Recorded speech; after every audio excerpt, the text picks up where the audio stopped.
السلام علیکم ورحمۃ اللہ وبرکاتہ۔ الصلاۃ والسلام علیک یا رسول اللہ وعلی آلک و صحابک یا حبیب اللہ۔ آج ہم بات کرتے ہیں ڈپریشن اور اینگزائٹی کے بارے میں، کیونکہ ایک بیٹی نے پوچھا ہے کہ یہ کس طریقے سے میں اسے دور کروں کہ جب ایک دم سے میرے ساتھ یہ سارا معاملہ ہوتا ہے کہ میں بالکل اینگزائٹی کی کیفیت جو آتی ہے وہ کیسے حل ہو۔ یہ جو دونوں علامتیں ہیں یہ دونوں ڈیفرنٹ ہوتی ہیں۔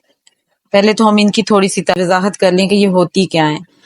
ڈپریشن وہ ہوتا ہے کہ جب ہمیں کوئی نقصان ہوتا ہے کسی بھی معاملے میں، کسی چیز میں، کہیں کاروبار میں، کہیں گھر کی کسی چیز میں، یا کسی بھی وجہ سے جو چیز ہو جاتی ہے، اس کے بعد ہم جب پریشانی میں ہوتے ہیں اور پھر مسلسل اسی پریشانی کو کھینچے جاتے ہیں اور وہ پھر ہمارے ذہنی دباؤ، ذہنی تناؤ، اداسی، مایوسی، اس قسم کے تھکاوٹ، اور اگر یہ زیادہ بڑھ جائے یہ احساس تو ایون کہ سوئسائڈ کی طرف یعنی خودکشی کے خیال آنے، اس طرح کے معاملات ہونا شروع ہو جاتے ہیں۔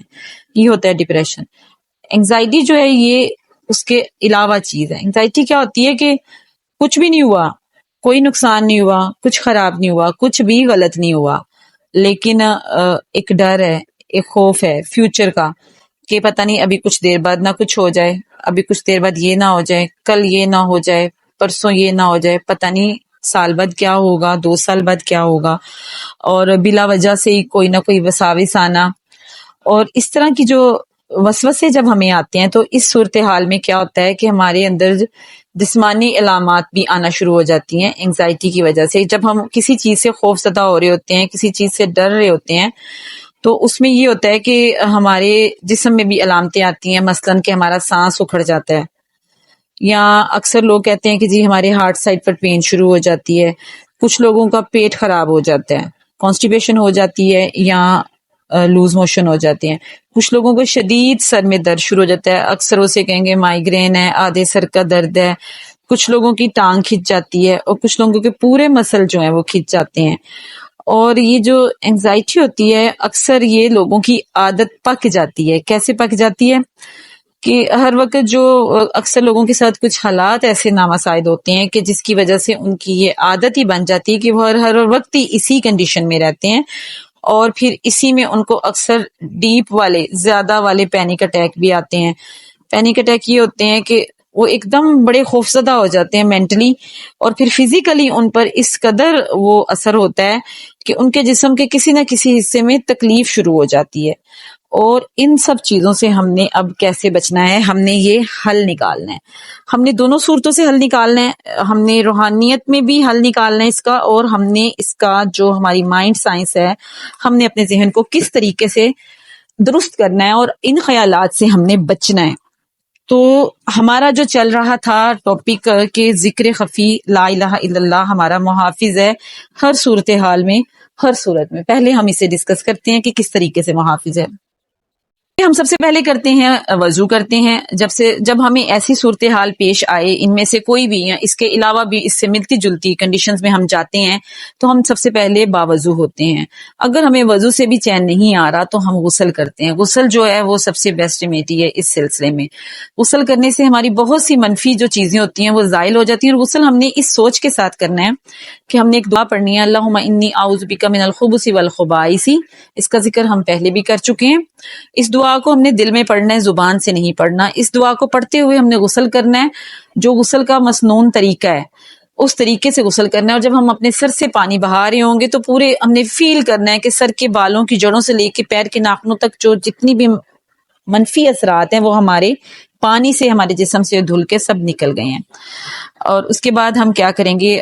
ہم یہ بھی کر سکتے ہیں کہ ہم 2 رکعت نفل پڑھیں اللہ کے حضور، اور ہم اللہ تعالیٰ سے دعا کریں کہ یا رب العالمین ہمیں اس کیفیت سے چھٹکارا مل جائے، کہ اللہ تیرا شکر ہے تو نے مجھے اس کیفیت سے چھٹکارا دے دیا ہے۔ ہم نے اس طریقے سے دعا مانگنی ہے کہ ہمارے پاس جو اللہ کی نعمتیں ہیں، اور بھی بہت ساری نعمتیں ہیں، اور ہم ان فضولیات میں، ان وسوسوں میں پڑھ کر، جو اگر ڈپریشن ہے تو نقصان تو جو ہونا تھا وہ ہو گیا، اب وہ ٹھیک تو ہوگا نہیں، تو ہم اس طریقے میں جا کر ہم خود کو زیادہ خراب کر لیتے ہیں۔ اس کے بعد ہم نے کیا کرنا ہے؟ ہم نے پرسکون ہو کر بیٹھ جانا ہے، ہماری جو بیک بون ہے بالکل سیدھی کر لینی ہے ہم نے، اور ہم نے تشہد کی حالت میں بیٹھے ہیں تو بہت اچھا ہے۔ اگر آپ بیٹھنے کی کنڈیشن میں نہیں ہیں، بہت زیادہ سٹریس میں ہیں، تو آپ بالکل سیدھے لیٹ جائیں اور آپ نے لمبے گہرے سانس لینے ہیں.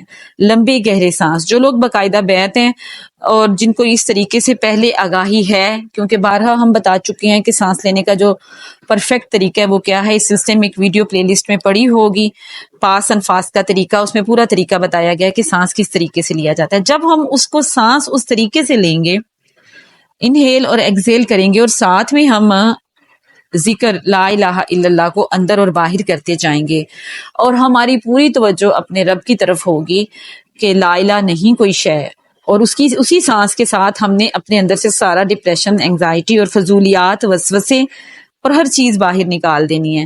اور جب ہم نے الا اللہ کو اندر کرنا ہے تو ہم نے وہ ساری چیزیں، پازیٹیو چیزیں، سکون والا سانس ایسے الا اللہ، اللہ کی طرف ہمارے قلب پہ لگے اور اسے ہم نے اندر کچھ دیر ہولڈ رکھنا ہے اور اس سانس کو ہم نے باقاعدہ فیل کرنا ہے اپنی پوری باڈی میں کہ ہمارے پورے جسم میں وہ سانس ہمیں فیل ہو رہی ہے. جہاں تک ہم 2 سیکنڈ، 4 سیکنڈ، 30 سیکنڈ، 1 منٹ، جتنا بھی ہم اس کو روک سکتے ہیں روکیں.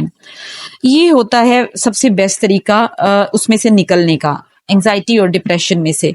اور اگر آپ اس کو کریں کہ دوسرے طریقے آپ کرنا چاہیں، دوسرا طریقہ جو تصور شیخ ہے وہ، اور اس کے ساتھ ہی میڈیٹیشن جو ہم کریں کہ ہم کسی ایسی پرسکون جگہ کا سوچیں. مسلمان ہونے کے ناطے ہمارے لیے سب سے پرسکون جگہ بیت اللہ ہے اور روضہ رسول صلی اللہ علیہ وسلم ہے. ہم وہاں اپنے آپ کو لے جائیں اور وہاں کی جو فیلنگز ہیں ان کو امیجن کریں. اس سے بھی ہم اس تکلیف سے چھٹکارا پائیں گے. اور پھر یہاں ہم دنیاوی طور پر اگر سوچتے ہیں، میڈیٹیشن کا جو بتایا جاتا ہے کہ ہم یہ سوچیں کہ ہم کسی ایسی پیاری جگہ پر ہیں، کسی ایسی خوبصورت جگہ پہ ہیں جہاں ٹھنڈی ہوائیں ہیں، رنگا رنگ پھول ہیں، سبزہ ہے، پہاڑ ہیں، یعنی جو پیاری چیزیں جہاں آپ کہیں جا چکے ہیں، جہاں آپ بڑی خوشی محسوس کرتے تھے، یا ماضی کے جو وہ لمحات جن میں آپ کو بڑی خوشی ہوتی تھی، آپ ان کو سوچیں. اب ہم دوسرا حل لاتے ہیں جو مائنڈ سائنس کی روح سے ہوتا ہے. وہ کیا حل ہوتا ہے؟ وہ حل یہ ہوتا ہے کہ ہم نے اپنے آپ کو بالکل اسی طریقے سے، آپ ذکر نہ بھی کریں، گہرے لمبے سانس لینا ہے اور ہم نے میڈیٹیشن کرنی ہے کہ ہم کسی اچھی جگہ پر چلے گئے ہیں جو ہمیں یہ بتاتے ہیں کہ ہم ریلیکس ہو گئے ہیں، جسم کے پورے اعضاء کو ہم نے ڈھیلا چھوڑ دینا ہے. ہمارے دماغ میں جو بھی کوئی فضولیات ہیں ان سب کو ہم نے امیجن کرنا ہے کہ وہ سب باہر چلی گئی ہیں اور وہاں صرف سکون ہی سکون ہے. اسی سکون کو ہم نے، اور سکون والی باتوں کو ہم نے سوچنا ہے. پھر ہم یہ کر سکتے ہیں کہ جس بندے سے ہمارا مزاج ملتا ہے، جس سے ہمارے دل کو خوشی ہوتی ہے بات کر کے، یا اس بندے کو بھی ہم سے خوشی ہوتی ہے جس سے ہمارا مزاج ملتا ہے، اس کو ہم فون کال کر کے اس سے تھوڑی دیر گپ شپ کر سکتے ہیں. ہم یہ کر سکتے ہیں کہ ہم اپنے گھر کے ماحول سے تھوڑی دیر کے لیے باہر نکل جائیں، باہر کی دنیا کو دیکھیں، تو بھی ہم اس چیز سے باہر نکل آتے ہیں. اگر ہم گھر کے اندر بند کمرے کے اندر ہی پڑے رہیں گے اور انہی وسوسوں اور انہی خیالات میں الجھتے رہیں گے تو پھر ہم کوئی حل نہیں نکال سکتے. ہم نے خود اپنے لیے، اپنی زندگی کے لیے خود حل نکالنا ہے، ورنہ تو ہم اپنے گھر میں ایک بیمار فرد ہو جائیں گے. ہم اپنے ہی گھر میں، اپنے گھر کے دوسرے افراد کے سامنے بالکل ایسے ہو جائیں گے کہ یہ کسی کام کا نہیں ہے. اور آہستہ آہستہ پھر ایسا ہوتا ہے کہ ہر بندہ ہم سے چڑ کھانے لگ جائے گا اور وہ کہے گا کہ یار یہ تو ہر وقت کا بیمار ہے، اس سے کیا بات کرنی ہے، اس کو اس کے حال پہ چھوڑ دو. تو ہم نے اس چیز میں نہیں پڑنا. جتنا ہم اپنے رب اور اس کے رسول صلی اللہ علیہ وسلم کے قریب ہوتے چلے جائیں گے، اتنا ہی ہم ان چیزوں سے، ان وسوسوں سے نجات پاتے چلے جائیں گے. کیونکہ یہ جو جتنے وسوسے ہیں نا، جتنے بھی وسوسے ہیں ہمارے اندر، جو ہمارے اندر کا شیطان ہے جو ہر انسان کے ساتھ چپٹا ہوتا ہے، جس کے بارے میں کہا جاتا ہے کہ وہ انسان کے خون میں دوڑتا ہے شیطان، اور جب ہم ذکر کرتے ہیں یا اللہ کی طرف رجوع کرتے ہیں تو اس کو بڑی تکلیف ہوتی ہے، پھر وہ ہٹ جاتا ہے. اسی سلسلے میں ہم سورہ فلق اور سورہ ناس پڑھ سکتے ہیں. صبح شام ہم سورہ فلق اور سورہ ناس کو ہم پڑھ کے تلاوت کر کے، جیسے پیارا آقا صلی اللہ علیہ وسلم کی سنت مبارک ہے، طریقہ مبارک ہے، اسی طریقے سے ہم اسے اپنے اوپر پھونک سکتے ہیں. تو یہ سارے معاملات ہیں جن کو کر کے ہم ان دونوں چیزوں سے بچ سکتے ہیں. انگزائٹی اور ڈپریشن دونوں سے بچا جا سکتا ہے، دونوں سے ہم نکل سکتے ہیں، اور یہ ہم نے خود نکلنا ہے، ہمیں کوئی دوسرا بندہ نہیں نکالے گا. تھوڑی سی تکلیف ہوئی، تھوڑا سا درد ہوا، ہم باقی اگر ڈاکٹر کے پاس چلے گئے تو ڈاکٹر کیا کرے گا؟ وہ آپ کو ڈھیر سارے ٹیسٹ لکھ دے گا اور ڈھیر ساری میڈیسن ہاتھ میں تھما دے گا، اور پھر آپ انہی کے اوپر لگ جائیں گے. فائدہ کچھ نہیں ہوگا، بس آپ سوئے رہیں گے اور سوئے ہی رہیں گے. تو اس سے بہتر طریقہ یہ ہے کہ آپ نے خود کو خود سنبھالنا ہے، خود کو خود بنانا ہے. وہ جو علامہ اقبال کا شعر ہے نا کہ تقدیر کے پابند ہیں نباتات و جمادات، مومن ہے فقط احکام الہی کا پابند، کہ احکام الہی کے ہم پابند ہیں، ان پر عمل کرتے ہوئے ہم نے اپنی زندگیوں میں بہتری لانی ہے، ہم نے اپنے ارد گرد کے رشتوں میں بہتری لانی ہے، ہم نے اپنے ذہن کو، اپنی روح کو اور اپنے جسم کو کس طرح سے پرسکون کرنا ہے، یہ ہم سے بہتر کوئی ڈاکٹر نہیں جان سکتا، کیونکہ ہم خود اپنے ڈاکٹر ہیں، ہم خود اپنے معالج ہیں، اور ہماری ہر تکلیف کا حل اللہ تعالیٰ کی ذات نے ہمارے اندر ہی رکھا ہوا ہے۔ اور آپ سب کے ساتھ کا بہت شکریہ، آپ سب کے ساتھ سے طاقت ملتی ہے۔ السلام علیکم ورحمۃ اللہ وبرکاتہ۔ الحمد للہ رب العالمین والصلاة والسلام علی سید الانبیاء والمرسلین۔